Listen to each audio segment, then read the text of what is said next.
ओम शांति, ओम शांति, ओम शांति।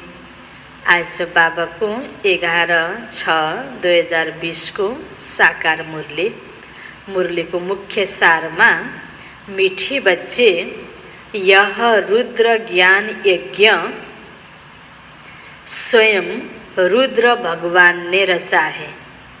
यह रुद्र ज्ञान यज्ञ स्वयं रुद्र भगवान ने रचा है। इसमें तुम अपना सब कुछ स्वाहा करो। इसमें तुम अपना सब कुछ स्वाहा करो, क्योंकि अब घर चलना है। क्योंकि अब घर चलना है। परमात्मा शिव बाबा रुद्र भगवान यति बेला धरतीमा आउनुभएको छ। यो ज्ञान योगको यज्ञ स्थापना गर्नुभयो। यो ज्ञान सुनेर अब यो ज्ञान यज्ञमा हामीले आफूभित्रको जति पनि विकृतिहरू छ स्वाहा गरिदिने र आफ्नो यो तनलाई, मनलाई, विशेषतालाई, धनलाई पनि परमात्मा बाबाको आज्ञा अनुसार युज गर्ने। अनि हामी पवित्र बनेर घर जानुको योग्य हुन्छौँ। किनकि समय नै अहिले हामीले जति आफ्नो भएर बसे पनि स्वाहा नगरे पनि खेर जानेवाला छ। सबै कुरा समय अन्तिम छ। त्यसकारण बाबाले यो हामीलाई समय अनुसारको डाइरेक्सन दिनुभयो कि बच्चे यो ज्ञान यज्ञ भगवानले रच्नु भएको हो। तिमीले आफ्नो सबै कुरा यसमा स्वाहा गर, किनकि अब तिमीलाई घर जानु छ। प्रश्नमा संगम युग पर कौन सा वंडरफुल खेल चलता है? संगम युग पर भनेको यति बेला कौन सा वंडरफुल खेल चलता है? के यस्तो खेल चल्दैछ हैन वंडरफुल? उत्तर में भगवान के रचे हुए यज्ञ में ही असुरों के विघ्न पड़ते हैं। सर्वशक्तिवान भगवानले सतयुग स्थापनाको कार्य सुरुवात गर्नुभयो। यो ज्ञान योगको माध्यमले यो महायज्ञको स्थापना गर्नुभएको छ। जस्तो बाहिर यज्ञ रचिन्छ कोही विशेष कार्यको लागि या वातावरण शुद्धिको लागि, त्यहाँ धान, चामल, जौ, तिल स्वाहा गरिन्छ, घिउ। तर यहाँ बाबाले पनि यो विसङ्गति, विकृति, यो पुरानो तमोगुणी दुनियाँको सम्पूर्ण वातावरणलाई स्वाहा गरेर सतयुगी नयाँ सृष्टि, सतयुगी वातावरण, सतगुणी वातावरणको स्थापना बाबा गर्न आउनुभएको। भगवानको यो महायज्ञमा कार्यमा पनि विघ्न आउँछ। त यो पनि यो अचम्मको खेल हो। बाबा भन्दै हुनुहुन्छ भगवान के रचे हुए यज्ञ में ही असुरों के विघ्न पड़ते हैं। यह भी संगम पर ही वंडरफुल खेल चलता है। ऐसा यज्ञ फिर सारे कल्प में नहीं रचा जाता। एकै पटक 5000 वर्षमा एकै पटक, कल्पमा एकै पटक बाबा आउनुहुन्छ। त यति बेला यो कलियुगको अन्त अर्थात् संगम, सतीको सुरु र कलियुगको अन्त बीचको समयमा जो कार्य भगवानको चलिरहेको छ, नबुझ्ने व्यक्तिहरूद्वारा विरोध हुन्छ। हैन यही हो। शास्त्रको विभिन्न कहानीहरू जो देखाइएको छ, सिरियलहरूमा आउँछ।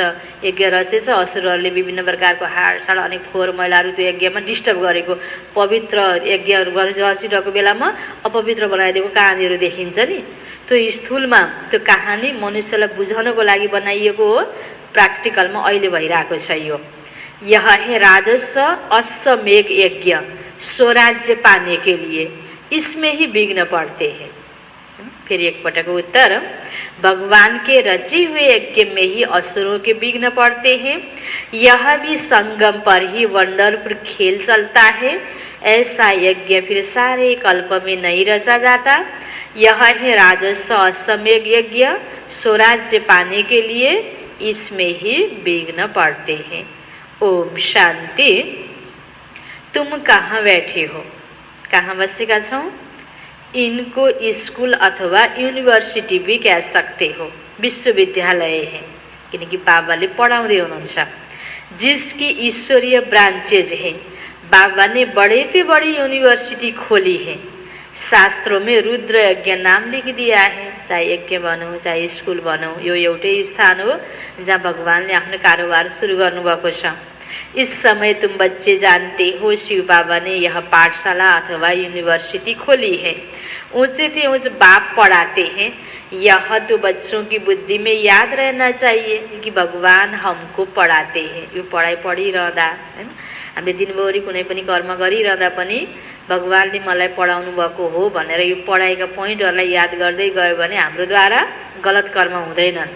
त बाबा भन्नुहुन्छ तुमको बुद्धि में याद रहना चाहिए, उनका यह यज्ञ रचा हुआ है, इनका नाम भी बाला है, राजस्व अश्वमेघ रुद्र ज्ञान यज्ञ। राजस्व अर्थात स्वराज्य पाने के लिए, अश्वमेघ यह जो भी देखने में आता है उन सब को स्वाहा कर रहे हैं। शरीर भी स्वाहा हो जाती है, यो शरीर रूपी घोडा हैन, यो देहलाई पनि भुल्नु छ, यसलाई ईश्वरीय कार्यमा प्रयोग गर्नु छ। तन मन धन बल बुद्धि विशेषता सबै प्रयोग गर्ने अनि विकृतिहरूलाई पनि खत्म गर्ने। त बाबा भन्दै हुनुहुन्छ आत्मा तो स्वाहा नहीं हो सकती, शरीर स्वाहा हो जाता है, आत्मा नहीं स्वाहा नहीं हो सकती। सब शरीर स्वाहा हो जाएंगे, बाकी आत्माएं वापिस भागेगी। यह है संगम युग, बहुत आत्माएं भागेगी, बाकी शरीर खत्म हो जाएंगे। यह सब है ड्रामा, तुम ड्रामा के बस चल रहे हो। बाबा कहते हमने राजस्व यज्ञ रचा है, यह भी ड्रामा प्लान अनुसार रचा गया है। ऐसे नहीं कहेंगे कि मैंने यज्ञ रचा है। ड्रामा प्लान अनुसार तुम बच्चों को पढ़ाने के लिए कल्प पहले मापिक ज्ञान यज्ञ रचा है। मैंने रचा यह भी अर्थ नहीं निकलता, ड्रामा प्लान अनुसार रचा गया है। ड्रामा प्लान अनुसार एक ही बार यज्ञ रचा जाता है, यह कोई नई बात नहीं। अभी बुद्धि में बैठा है, बरोबर 5000 वर्ष पहले सतयुग था, अब चक्र रिपीट हो रहा है, फिर से नई दुनिया स्थापन हो रही है। तुम नई दुनिया में स्वराज्य पाने के लिए पढ़ रहे हो। पवित्र भी जरूर बनना है, बनते भी वही जो ड्रामा अनुसार कल्प पहले बने थे, अभी भी बनेंगे। साक्षी होकर ड्रामा को देखना होता है। कतिलाई ज्ञान दिन्छौँ हैन, त्यसमा कोटोमा कहीकोमा पनि कोही छानेर आउँछन्, त्यही ज्ञान हो, एउटै ज्ञान। कसैलाई मन पर्छ कसैलाई मन पर्दैन। त बाबा भन्दै हुनुहुन्छ यसमा एउटा रहस्य के छ, ड्रामामा जसको फिक्स पार्ट छ ज्ञान लिनेको उसले यो ज्ञान लिन्छ, मन पराउँछ। साक्षी होकर ड्रामा को देखना होता है। मैले यति ज्ञान दिएँ, सुन्दै सुन्दैन, आउँदै आउँदैन भन्नु पनि मिलेन। साक्षी होकर देखना है ड्रामा को, और फिर पुरुषार्थ भी करना होता है, बच्चों को मार्ग भी बताना है। मुख्य बात है पवित्रता की। बाबा को बुलाते ही है कि आओ पवित्र बनाकर हमको इस छिछी दुनिया से ले जाओ। बाबा आए ही हैं घर ले जाने के लिए। बच्चों को पॉइंट्स तो बहुत दी जाती है, मुख्य बात फिर भी बाबा कहते बच्चे मन मना भव, पावन बनने के लिए बाबा को याद करते हैं। यह भूलना नहीं चाहिए, जितना याद करेंगे उतना फायदा होगा। चार्ट रखना चाहिए, नहीं तो फिर पिछाड़ी में फेल हो जाएंगे। बच्चे समझते हैं हम ही सतु प्रदान थे।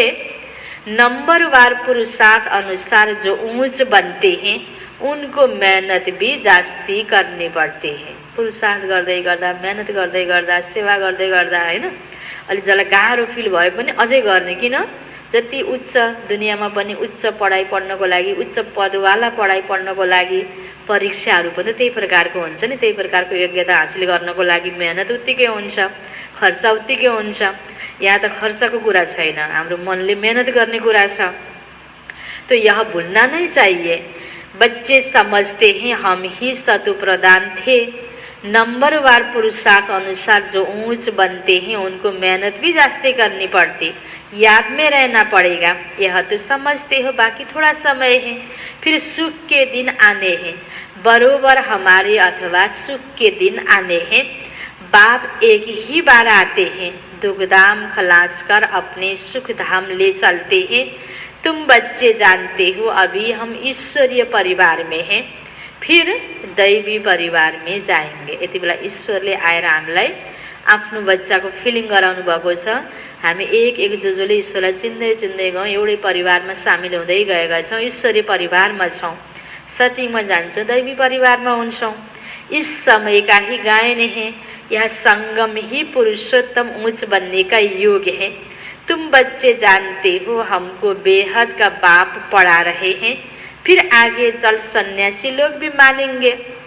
वह भी समय आएगा ना, अन्त तक सबैले भगवानलाई जरुर चिन्छन्। बाबा भन्दै हुनुहुन्छ सन्यासी लोग भी मानेंगे, वह भी समय आएगा। अभी तुम्हारा इतना प्रभाव नहीं निकल सकता, अभी राजधानी स्थापन हो रही है, टाइम पड़ा है। कसले कति बेला ज्ञान लिने, को कति बेला सत्यमा कुन रूपमा आउने हो, सबै कुरा त्यो अनुसार पनि सबै एकैचोटि सबैले मान्ने ज्ञान भन्ने हुँदैन। समय अनुसार सबै जुड्दै जान्छन्। टाइम पड़ा है, पिछाड़ी में यह सन्यासी आदि भी देखकर आकर समझेंगे सृष्टि का चक्र कैसे फिरता है। यह नॉलेज कोई में है नहीं, यह भी बच्चे जानते हैं। पवित्रता पर कितने विघ्न पड़ते हैं, अबलाओं पर अत्याचार होते हैं। द्रौपदी ने पुकारा है ना, वास्तव में तुम सब द्रौपदियाँ हो, सीताएं हो, कितने विघ्न पड़ते हैं। बाबाले भन्नुहुन्छ बच्चे पवित्र बन, ब्रह्मचर्यको व्रत धारण गर, अनि अन्य सबै मन वचन कर्मको सूक्ष्म सूक्ष्म पवित्रताको पाठ बाबाले यता पढाउँदै हुनुहुन्छ, पक्का गराउँदै हुनुहुन्छ। यो पालन गर्नको लागि दुनियाँका आत्माले, नबुझेको आत्माले कति विरोध गर्छन्। यही गायन हो। बाबा भन्दै हुनुहुन्छ द्रौपदी ने पुकारा, अबलाओं पर अत्याचार होते हैं, वास्तव में तुम सब द्रौपदियाँ हो, सीताएं हो, पार्वतियाँ हो। याद में रहने से अबलाएं कुब्जाएं भी बाबा से वर्षा पा लेती हैं। याद में तो रह सकते हैं ना, भगवान ने आकर यज्ञ रचा है, इसमें कितने विघ्न पड़ते हैं, अभी भी विघ्न पड़ते रहते। कन्याओं को जबरजस्ती शादी कराते हैं। विवाह नगर कहाँ हुन्छ, समाजले के भन्छ, यो त्यो समाजको रीत सब कुरा छोडेर हेर त बिचारा बच्चामा यस्तो सेतो कपडा लगाएर यसरी गएको, नबुझेर गएको। आफ्नो स्थानअनुसार मातापिताहरूले कति विरोध गर्छन् कन्याहरूलाई, हैन, त्यो बिचारा नबुझेर हो। तो बाबा भन्नुहुन्छ जबरदस्ती शादी कराते, नहीं तो मार कर निकाल देते, इसलिए पुकारते हे पतित पावन आओ। तो जरूर उनको रथ चाहिए जिसमें आकर पावन बनाए। गंगा के पानी से पावन नहीं बनेंगे, बाबा ही आकर पावन बनाए, पावन दुनिया का मालिक बनाते हैं। यति बेला आउनुभयो बाबा, पावन बनाउनको लागि ज्ञान दिइरहनु भएको छ। तुम देखते हो इस पतित दुनिया का विनाश सामने खड़ा है, क्यों न बाबा का बन जाए, स्वाहा हो जाए। पूछते हैं स्वाहा कैसे हो, ट्रांसफर कैसे करें। बाबा कहते बच्चे तुम इस साकार बाबा को देखते हो ना, कसरी ब्रह्म बाबाले आफ्नो तनलाई, आफूसँग भएको सबै धनलाई ट्रान्सफर गर्नुभयो ईश्वरीय कार्यमा प्रयोग गरेर, हैन। त्यस्तै आफ्नो विशेषतालाई, हैन, आफ्नो सम्पूर्ण समय सबै भगवानको कार्यमा लगाउनु भयो। या खुद करके सिखा रहे हैं, जैसा कर्म हम करेंगे हमको देख और करेंगे। बाबा ने इनसे कर्म कराया ना, त्यसरी नै हामीले पनि जहाँ हाम्रो तन छ, आफ्नो धन, हैन, आफ्नो मिल्ने सबै कुराहरूलाई हामीले राम्रो कार्यमा हामीले लगाउन सक्छौँ, युज गर्न सक्छौँ। सारा यज्ञ में स्वाहा कर दिया, बाबा ने इनसे कर्म कराया ना। स्वाहा होने में कोई तकलीफ थोड़ी है, मनको कुरा हो। मनले जहाँ स्वीकार्छ हामी स्वाहा गर्न सक्छौँ, मनले सकिन्न कि जस्तो लाग्यो भने स्वाहा गर्न सक्दैनौँ। इसमें तकलीफ थोड़ी है। यह न बहुत साहूकार न गरीब था, साधारण था। यज्ञ रचा जाता है, उसमें खान पान की सब सामग्री चाहिए ना। यह है ईश्वरीय यज्ञ, ईश्वर ने आकर इस ज्ञान यज्ञ की स्थापना की है, तुमको पढ़ाते हैं। इस यज्ञ की महिमा बहुत भारी है। ईश्वरीय यज्ञ से ही तुम्हारा शरीर निर्वाह होता है। जो अपने को अर्पणमय समझते हैं, हम ट्रस्टी हैं, यह सब कुछ ईश्वर का है। हम शिव बाबा के यज्ञ से भोजन खाते हैं, यह समझ की बात है ना। हामी चाहे मधुवनमा छौँ, बाबाको सेन्टरमा छौँ, त एक प्रकारले महायज्ञभित्रै हामी छौँ। घर गृहस्थमा छौँ भने पनि आफ्नो घरमा जो आफ्नै हातले गरेको कमाई छ भने पनि यो मलाई भगवानले दिएको, भगवानको यज्ञको मैले लिइरहेको छु, यो प्रकारले आफ्नो भएको सम्पूर्ण हे ईश्वर सब कुछ तेरा मेरा कुछ नहीं भक्तिमा पनि भनिन्छ। त बाबाले पनि त्यस्तो अर्पणमय बुद्धि, आफूलाई ट्रस्ट निमित्त भाव पैदा गर्नको लागि विधि सिकाउँदै हुनुहुन्छ। यहाँ तो नहीं सबको आकर बैठना है, इनका सैंपल तो देखा कैसे सब कुछ स्वाहा किया। बाबा कहते कैसे जैसे कर्म यह करता है, इनको देख औरों को भी आया, बहुत स्वाहा हुए। जो हुए वह अपना वर्षा लेते हैं। बुद्धि से भी समझा जाता है, आत्मा तो चली जाएगी, बाकी शरीर सब खत्म हो जाएंगे। यह बेहद का यज्ञ है, इनमें सब स्वाहा होंगे। तुम बच्चों को समझाया जाता है कैसे बुद्धि से स्वाहा होकर नष्टो मोहा बन जाओ। यह भी जानते हो यह सारी सामग्री खाक हो जानी है, कितना बड़ा यज्ञ है, वहाँ फिर कोई यज्ञ नहीं रचा जाता है ना, न कोई उपद्रव होते हैं। सतयुग में यज्ञ को आवश्यकता ही छैन। यह सब जो भक्ति मार्ग के अनेक यज्ञ हैं वह सब खत्म हो जाते हैं। ज्ञान सागर एक ही भगवान है, वही मनुष्य सृष्टि का बीज रूप सत्य है, चैतन्य है। बाबा सत्य हुनुहुन्छ, चैतन्य हुनुहुन्छ, मनुष्य सृष्टि को बीज रूप हुनुहुन्छ। आत्मा चैतन्य है, शरीर तो जड़ है। यह ज्ञान सागर है। तुम बच्चों को ज्ञान सागर बैठ पढ़ाते हैं, वह सिर्फ गाते रहते और तुमको बाबा सारा ज्ञान सुना रहे हैं। ज्ञान कोई बहुत तो है नहीं, ओल्ड का चक्र कैसे फिरता है यह सिर्फ समझाना है। यहाँ बाबा तुमको खुद पढ़ा रहे हैं। कहते हैं साधारण तन में मैं प्रवेश करता हूँ। भागीरथ भी मशहूर है। जरूर मनुष्य ही होगा जिसमें बाप आएगा। उनका एक ही नाम चला आता है शिव, और सबके नाम बदलते हैं। बाबा को एउटै नाम शिव, इनका नाम नहीं बदलता। बाकी भक्ति में तो अनेक नाम रख दिए हैं बाबा को कर्तव्य को आधार में। एउटै शिव बाबा को नाम हैन। अब भित्र शिवलिंग को पूजा हुन्छ, बाहिर कहीं काशीनाथ हैन, काशी विश्वनाथ, कहीं पशुपतिनाथ, कहीं अमरनाथ, कहीं मुक्तिनाथ, यसरी अलग अलग प्रकारले हैन अनेक नाम छ। यहाँ तो है शिव बाबा, शिव कल्याणकारी कहा जाता है। भगवान ही आकर नई दुनिया स्वर्ग स्थापन करते हैं तो कल्याणकारी ठहराना। तुम जानते हो भारत में स्वर्ग था, अभी नरक है, फिर स्वर्ग जरूर होगा। इनको कहा जाता है पुरुषोत्तम संगम युग, जबकि बाप खियो या बन तुमको इस पार से उस पार ले जाते हैं। अहिले हामी कलियुग को अन्तमा छौँ। सतयुगमा लैजान बाबा आउनुभएको छ, नाउँमा राख्नुभएको छ। त्यस कारण सङ्गमयुगमा छु भन्ने सोच भन्नुहुन्छ बाबा। इस पारबाट उस पार जाँदैछौँ।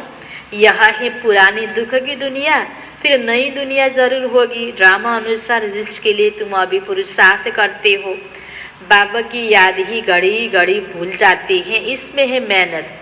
बाकी तुमसे जो विकर्म हुए उनकी सजा कर्म भोग के रूप में भोगनी पड़ती है। कर्म भोग तो अंत तक भोगना है, उसमें माफी नहीं मिल सकती। बाबा के भन्दै हुनुहुन्छ, जो गलत कर्म हामीले गर्छौँ बाबालाई याद गरी चुक्ता हुन्छ के अरे भन्दै धुमधुम्ती बसेर बाबा बाबा भनेर मात्रै पनि हुँदैन। बाबालाई याद गर्ने भनेको बाबाको शिक्षालाई याद गर्ने। बाबाले श्रेष्ठ कर्म गर, राम्रो कर्म गर, तिमीले राम्रो कर्म गऱ्यो भने राम्रो फल पाउँछौ भन्नुभएको छ। त्यो कर्म गरेपछि हामीलाई दुःख हुँदैन, सजा खानु पर्दैन। तो बाबाले शिक्षा दिने हो, गाइडलाइन दिने, सिकाउने हो, हिँड्ने त हामी आफू हो। ऐसे नहीं कि बाबा क्षमा करो, कुछ भी नहीं। ड्रामा अनुसार सब होता है, क्षमा आदि होती नहीं। हिसाब किताब चुकतू करना है, तमो प्रदान से सतो प्रदान बनना है। इसके लिए श्रीमत भी मिलती है, श्री श्री शिव बाबा की। श्रीमत से तुम श्री बनते हो, अर्थात श्री भनेको श्रेष्ठ। ऊंचे ते ऊंच बाबा तुमको ऊंच बनाते हैं। तुम अभी बन रहे हो, अभी तुमको स्मृति आई है। बाबा कल्प कल्प आकर हमको पढ़ाते हैं, आधा कल्प उनकी प्रारब्ध मिलती है। सृष्टि चक्र कैसे फिरता है उस नॉलेज की दरकार नहीं रहती। कल्प कल्प एक ही बार आकर बतलाते हैं कि यह सृष्टि का चक्र कैसे फिरता है। तुम्हारा काम है पढ़ना और पवित्र बनना। बाबा को पढ़ाई पढ़ने अनि पवित्र बनने, योग में रहना है। बाप के बनकर और पवित्र नहीं बनेंगे तो 100 गुना दंड पड़ जाएगा, नाम भी बदनाम हो जाता है। ईश्वरले पढाउँदै हुनुहुन्छ, ईश्वरीय विश्वविद्यालयमा पढ्दैछौँ र ईश्वरले पवित्रताको पाठ पढाउनु भएको छ। तिम्रो मन पवित्र हुनुपर्छ, बोली पवित्र हुनुपर्छ, कर्म पवित्र हुनुपर्छ, सक्ष हुनुपर्छ। त भएन भने भगवानले पढाएको विद्यार्थी पनि यस्तो बदनाम हुन्छ। गाते भी हैं सतगुरु का निंदक ठहर न पाए। मनुष्य को पता ही नहीं कि यह कौन है। सत बाप ही सत टीचर होगा ना, सतगुरु तुमको पढ़ाते वह है, सच्चा सतगुरु भी वह है। जैसे बाबा ज्ञान का सागर है, तुम भी ज्ञान के सागर हो ना। बाबा ने तो सारा ज्ञान दिया, जिसने जितना कल्प पहले धारण किया उतना ही करेंगे। पुरुषार्थ करना है, कर्म बिगड़ तो कोई रह न सके। कितने भी हठ योग आदि करते हैं वह भी कर्म है ना, यह भी एक धंधा है। आजीविका के लिए नाम होता है, बहुत पैसा मिलता है, पानी पर आग पर चले जाते हैं और ठीक सिर्फ उड़ नहीं सकते, उसमें तो पेट्रोल आदि चाहिए ना, लेकिन इनसे फाइदा तो कुछ होता ही नहीं हैन। त्यो सबै गरेर हैन केही पनि फाइदा छैन। पावन तो बन्दै नहीं, आत्मा पावन तो बन्दैन। साइंस वालों की भी रेस है, उनकी है साइंस की रेस और तुम्हारी है साइलेंस की रेस। सब शांति ही मांगते हैं। बाबा कहते शांति तो तुम्हारा स्वधर्म है। शान्ति बाहिर खोजेर मागेर किनेर पाइने कुरा होइन। तिमी आत्मा नै शान्त स्वरूप आत्मा हो। तिम्रो आत्माको तिम्रो स्वधर्म नै, आफ्नो वास्तविक धर्म नै शान्ति हो भन्दै हुनुहुन्छ बाबा। इसलिए अपने को आत्मा समझो। अपने घर चलना है शांति धाम, यह है दुख धाम। हम शांति धाम से फिर सुख धाम में आएंगे। यह दुख धाम खलास होना है। यह अच्छी रीति धारण कर फिर औरों को धारण कराना है। बाकी थोड़े रोज है, वह पढ़ाई पढ़कर फिर शरीर निर्वाह अर्थ माथा मारना पड़ता है। तकदीरवान बच्चे फौरन निर्णय कर लेते हैं कि हमें कौन सी पढ़ाई पढ़नी है ना। आज दुनियावी पढ़ाई त्यो पनि जीवन निर्वाहको लागि त आवश्यक छ, ठीक छ। बाँकी यो पढाइ भएन भने आज त्यो पढाइले मात्रै उच्च भएको व्यक्तिलाई कुनै पनि परिस्थितिमा केही सामना गर्नु पर्यो, केही गर्नु पर्यो भने आत्मा कमजोर छ भने कोही फाइदा हुँदैन। त बाबा भन्दै हुनुहुन्छ यति बेला समयको हिसाबले यो पढाइको अत्यन्त जरुरी छ हरेक व्यक्तिको लागि। इस पढ़ाई से क्या मिलता, उस पढ़ाई से क्या मिलता। इस पढ़ाई से तो एक का ही जन्म की प्रारब्ध बनती है। तो ख्याल करना चाहिए हमको कौन सी पढ़ाई पढ़नी है। जिसको बेहद के बाबा से वर्षा पाना है वह बेहद की पढ़ाई में लग जाते हैं, है ना। त्यस कारणले गर्दा समय अनुसारको कर्म कर्तव्य गर्नुपर्छ। जसरी हामी खाना खाँदैछौँ, खाना त पर्छ। अब असार मास छ, मानौँ अब धान रोप्ने बेला भएको छ, भल पानी छोपेर रोप्ने ठाउँ छ भने पानी पर्यो भने चाहिँ खाना खाना छोडेर पनि त्यहाँ गएर रोप्यो भने वर्षभरिलाई खाना पुग्ने प्राप्ति हुन्छ भन्ने सोच भयो भने त्यहाँ रोप्न गइन्छ। अब रातिमा सुत्नुपर्छ हो थाहा छ, तर व्यापार धन्दामा गए रातिमा नै ग्रुप आउनेवाला छ, त्यहाँ बिक्री हुनेवाला छ भने व्यापारी पनि राति नसुतेर पनि व्यापार गर्छ, कमाइको समय हुन्छ। परीक्षाको टाइममा विद्यार्थीले त्यही तरिकाले मेहनत गरेको हुन्छ। त्यस्तै बाबाले पनि कलियुगको अन्तिममा यति बेला अब हरेक आत्मालाई यो ज्ञानको आवश्यकता अति भएको हुँदाखेरि यो पढाइमा बाबाले जोड दिँदै हुनुहुन्छ। यति बेला लौकिक पढाइ भन्दा पनि यो आध्यात्मिक पढाइको आवश्यकता जीवनमा धेरै छ। ड्रामा प्लान अनुसार कोई की तकदीर नहीं है तो फिर उस पढ़ाई में चटक पड़ते हैं। यह पढ़ाई नहीं पढ़ते, कहते फुर्सत नहीं मिलती। बाबा पूछते कौन सी नॉलेज अच्छी, उनसे क्या मिलेगा और इनसे क्या मिलेगा। कहते हैं बाबा जिस्मानी पढ़ाई से क्या मिलेगा, थोड़ा करके कमाएंगे। यहाँ तो भगवान पढ़ाते हैं, हमको तो पढ़कर राजा ही पद पाना है, तो ज़्यादा ध्यान किस बात पर देना चाहिए। कोई तो फिर कहते बाबा वह कोर्स पूरा कर फिर आएंगे, अनि कता कता गायब पनि हुन्छन्। फेरि बाबा समझ जाते इनकी तकदीर में नहीं है, क्या होना है सो आगे चल देखना है। समझते हैं शरीर पर भरोसा नहीं तो फिर सच्ची कमाई में लग जाना चाहिए। जिसकी तकदीर में है वही अपनी तकदीर जगाएंगे, पूरा जोर लगाना है। हम तो बाबा से वर्षा लेकर ही छोड़ेंगे। बेहद का बाबा हमको राजाएं देते हैं, तो क्यों न यह एक अंतिम जन्म हम पवित्र बनेंगे। इतने ढेर बच्चे पवित्र रहते, झूठ थोड़े बोलते हैं। सब पुरुषार्थ कर रहे हैं, पढ़ रहे हैं, फिर भी विश्वास नहीं करते। कति आत्मालाई ज्ञान बताउँदाखेरि कतिपयले विश्वास गर्दैनन्। बेहद का बाबा आते हैं तब हैं जब पुरानी दुनिया को नया बनाना होता है। पुरानी दुनिया का विनाश तो सामने खड़ा है, यह बहुत क्लियर है। समय भी बरोबर वही है, अनेक धर्म भी हैं, सतयुग में होता ही एक धर्म है। यह भी तुम्हारी बुद्धि में है, तुम्हारे में भी कोई है जो निश्चय अजुन कर रहे हैं। ज्ञान राम्रो लाग्यो। कतिपय यसको विभिन्न पाटोहरूमा निश्चय नभएर अवस्था त्यति जस्तो हुनुपर्ने त्यो नभएको पनि हुन्छ। अझै ध्यान दिनको लागि बाबा जोड दिँदै हुनुहुन्छ। अरे निश्चय करने में टाइम लगता है क्या। जे कुरा पनि भनेर स्वीकार्न सक्ने मन भयो भने निश्चय कोही ठुलो कुरा छैन। शरीर पर भी भरोसा थोड़ै है, जरा भी चांस गंवाना नहीं चाहिए। किसी की तकदीर में नहीं है तो जरा भी बुद्धि में आता ही नहीं है। अच्छा, मीठे मीठे सिकिला दे बच्चों प्रति माता पिता बाप दादा का याद प्यार और गुड मॉर्निंग रूहानी बाप की रूहानी बच्चों को नमस्ते। रूहानी बच्चों की रूहानी बाप को याद प्यार, गुड मॉर्निंग और नमस्ते नमस्ते। धारणा को लागि मुख्य सार पहिलो पोइन्टमा सच्ची कमाई कर 21 जन्मों के लिए अपनी तकदीर बनानी है। सच्ची कमाई कर 21 जन्मों के लिए अपनी तकदीर बनानी है। शरीर पर कोही भरोसा नहीं है हैन। यो पढाइ पुरा गर्छु अनि आउँला हैन, यसो गर्छु काम कारोबार सक्छु अनि आउँला हैन। भगवानको अब अहिले छ टाइम, मेरो यो बच्चा बच्ची नाति नातिनारीलाई हुर्काउँछु अनि आउँला, कतिपयको यही भनाइ हुन्छ नि। बाबा भन्नुहुन्छ शरीर पर कोही भरोसा नहीं है, इसलिए जरा भी चान्स नै गवाना है। मौकामा राम्रो ज्ञान हो हैन, समय छँदै हामीले जीवनमा लागू गर्यो भने आफूलाई नै फाइदा हुने कुरा हो। कस्तो कस्तो परिस्थिति दुनियाँमा आइपर्छ, कोही भरोसा छैन, थाहा छैन कस्तो परिस्थितिबाट गुजर्नुपर्छ। त्यसको लागि सबभन्दा ठुलो सच्चा कमाई भनेको नै यही हो, ज्ञानको द्वारा गर्ने कमाई। दोस्रो पोइन्ट, नष्टो मोह बनकर अपना सब कुछ रुद्र यज्ञ में स्वाहा करना है। यो पनि भोलि गरौँला पर्सि गरौँला भनेर होइन। नष्टो मोह बनकर अपना सब कुछ रुद्र यज्ञ में स्वाहा करना है। अपने को अर्पण कर ट्रस्टी होकर संभालना है। हे भगवान सब कुछ तेरो हैन। अब भगवानको भएपछि यो तनलाई गलत कार्यमा प्रयोग गर्न मिलेन, मनलाई गलत सोच्नमा प्रयोग गर्न मिलेन, मुखलाई गलत बोल्नमा प्रयोग गर्न मिलेन। यसरी आफ्नोसँग जे छ खजाना सम्पत्ति त्यो सबै सही कार्यमा प्रयोग गर्ने। अपने को अर्पण कर ट्रस्टी होकर संभालना है।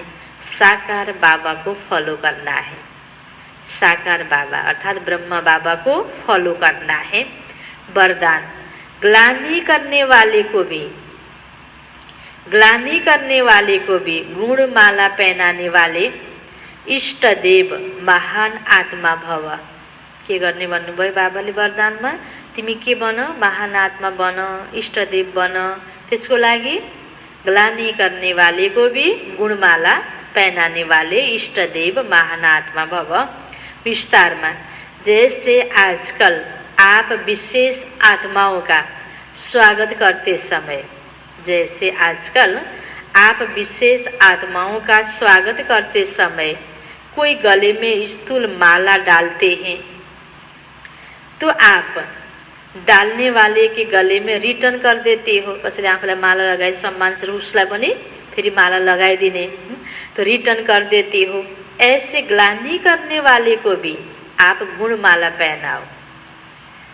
आप गुणमाला पहनाओ तो वह स्वतः ही आपको गुणमाला रिटर्न करेंगे। भनेपछि भाषा शब्द अलग अलग तरिकाले हामीलाई बाबाले बुझाउनुहुन्छ। जस्तो कर्म गर्यो त्यस्तै फल पाउँछौ, जस्तो बिउ रोप्यो हैन त्यस्तै फल निस्किन्छ। शब्द त फरक फरक छ नि, तर हैन यसरी बाबाले भन्नुभयो अहिले तिमीले गुणमाला लगाइदेऊ, गुणमाला तिमीलाई पनि लगाइदिन्छन्। जसरी हुन्छ हामीले आफूले राम्रो गर्न छ, बस यति आफूले आफूलाई प्रेरणा दिने। आपको गुणमाला रिटर्न करेंगे क्योंकि ग्लानि करने वाले को गुणमाला पहनाना अर्थात ग्लानि करने वाले को गुणमाला पहनाना अर्थात जन्म जन्म के लिए भक्त निश्चित कर देना है। भनेपछि यो फेरि मुखले त भन्न मिल्दैन। कसैले ग्लानि गरिरहेछ, तिमी मेरो भक्त हो, मनै मन हैन उसले ग्लानि गर्दै हिँडिरहेको छ, पछि के गर्छ उसले महिमा गर्छ, भक्त भनेर प्रार्थना गर्छ, महिमा गर्छ। आफूले उसलाई राम्रो गर्यो भने रिटर्नमा आफूले पनि गाली गर्यो भने त बराबरै भइहाल्यो नि फेरि हैन।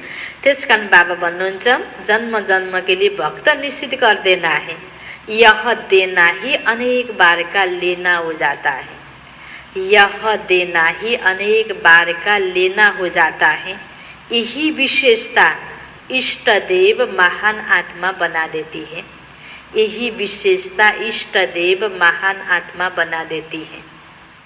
स्लोगन, अपनी मनसा वृत्ति सदा अच्छी पावरफुल बनाओ तो खराब भी अच्छा हो जाएगा। अपनी मनसा वृत्ति सदा अच्छी पावरफुल बनाओ तो खराब भी अच्छा हो जाएगा। मुरलीको सारमा बाबा भन्दै हुनुहुन्थ्यो, मिठे बच्चे यह रुद्र ज्ञान यज्ञ स्वयं रुद्र भगवान ने रचा है। इसमें तुम अपना सब कुछ स्वाहा करो क्योंकि अब घर चलना है। प्रश्न उत्तर मथियो, संगम युग पर कौन सा वंडरफुल खेल चलता है? भगवान के रचे हुए यज्ञ में ही असुरों के विघ्न पड़ते हैं। यह भी संगम पर ही वंडरफुल खेल चलता है। ऐसा यज्ञ फिर सारे कल्प में नहीं रचा जाता। यह है राजस्व अश्वमेध यज्ञ। स्वराज्य पाने के लिए इसमें ही विघ्न पड़ते हैं। ओम शांति।